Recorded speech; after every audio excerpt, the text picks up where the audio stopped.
और बेहद गंभीर है। नवाब बेड पर बेसुध पड़ा है, उसके सिर पर पट्टी बंधी है। हीर पास में बैठी फुट फुट कर रो रही है। उसकी आंखों से आंसू थमने का नाम नहीं ले रहे हैं। कमरे में दादी, गुलाब और डॉक्टर खड़े हैं। हीर रोते हुए नवाब का हाथ पकड़कर, नवाब आंखें खोलो नवाब, तुम्हें क्या हो गया? भगवान के लिए ऐसा मत करो, अगर तुम्हें कुछ हो गया तो मैं कैसे जीऊंगी? हीर का रो रोकर बुरा हाल है। वो जानबूझकर नवाब के बेहद करीब चली जाती है और उसके सीने पर सिर रखकर रोने लगती है। ये देखकर पीछे खड़ी दादी के पैरों तले जमीन खिसक जाती है। दादी मन में बहुत बड़ा झटका लगते हुए, ये मैं क्या देख रही हूँ? हीर नवाब के इतने करीब, एक नौकरानी की इतनी हिम्मत कि वो मेरे पोते के इतने पास आए।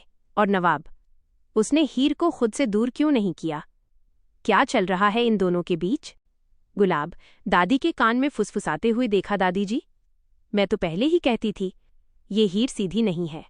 नवाब भाईजान की बीमारी का फायदा उठाकर ये उनके और करीब आने की कोशिश कर रही है। डॉक्टर का चेकअप और बड़ा खुलासा। डॉक्टर नवाब की नब्ज चेक करता है और एक गहरी सांस लेता है। नवाब चुपके से एक आंख खोलकर डॉक्टर को इशारा करता है। डॉक्टर तुरंत अपनी बात बदल लेता है। दादी घबराकर, डॉक्टर साहब बताइए, मेरे नवाब को क्या हुआ है? ये अचानक बेहोश कैसे हो गया? डॉक्टर गंभीर आवाज में, देखिए दादी जी, नवाब साहब की हालत बहुत नाजुक है। इनके दिमाग पर किसी बात का बहुत गहरा तनाव, स्ट्रेस है।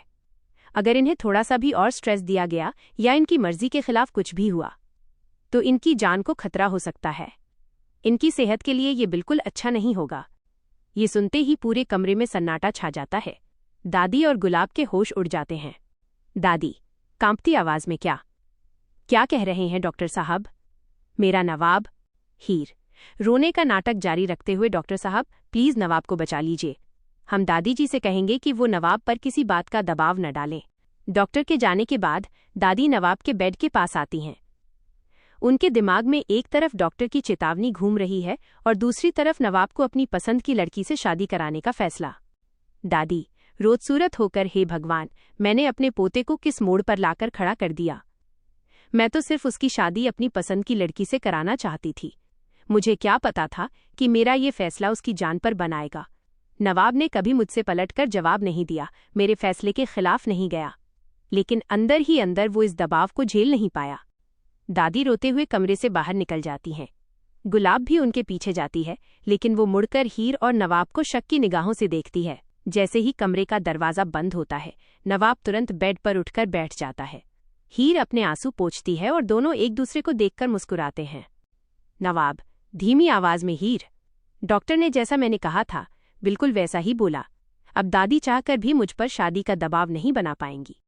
हीर मुस्कुराते हुए, लेकिन फिक्रमंद होकर, नवाब ये नाटक काम तो कर गया, लेकिन मुझे बहुत डर लग रहा था। जब मैं रो रही थी और दादी हमें देख रही थीं, तो मुझे लगा कि हमारी ये साजिश पकड़ी न जाए। अगर दादी को पता चला कि आप बीमार होने का सिर्फ नाटक कर रहे हैं और डॉक्टर भी हमारे इस नए षड्यंत्र में शामिल है, तो अनर्थ हो जाएगा। नवाब हीर का हाथ थामते हुए, डर मत हीर, मैं दादी के खिलाफ कभी नहीं जाता, लेकिन मैं उनसे ये भी नहीं कह पा रहा था कि मैं सिर्फ तुमसे प्यार करता हूँ। गुलाब और दादी मिलकर जो हमारे खिलाफ चालें चल रही थीं, उनसे बचने का यही एक रास्ता था। अब जब तक दादी मेरी और तुम्हारी मोहब्बत को स्वीकार नहीं कर लेती, मेरा ये बीमार होने का नाटक जारी रहेगा। कमरे के बाहर गुलाब दरवाजे के दरार से ये सब सुनने की कोशिश कर रही है। क्या गुलाब सुन लेगी नवाब और हीर का ये राज? तो दोस्तों, क्या नवाब और हीर का ये नया षड्यंत्र उन्हें हमेशा के लिए एक कर देगा, या गुलाब खोल देगी दादी के सामने इन दोनों की साजिश का कच्चा चिट्ठा? जानने के लिए देखते रहिए जूलियट जट्टी। और हाँ, अगर आपको हमारा ये वीडियो पसंद आया हो तो हमारे चैनल को लाइक एवं सब्सक्राइब करना बिल्कुल न भूलें।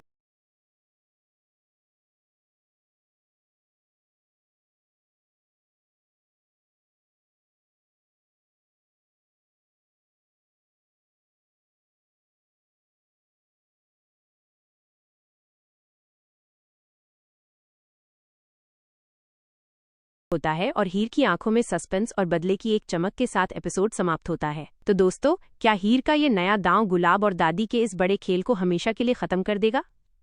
क्या नवाब जान पाएगा हीर की इस नई चाल के पीछे का सच? जानने के लिए बने रहिए हमारे साथ। और हाँ, हमारे चैनल को लाइक एवं सब्सक्राइब करना बिल्कुल न भूलें, ताकि आपको ऐसे ही धमाकेदार अपडेट सबसे पहले मिलते रहें।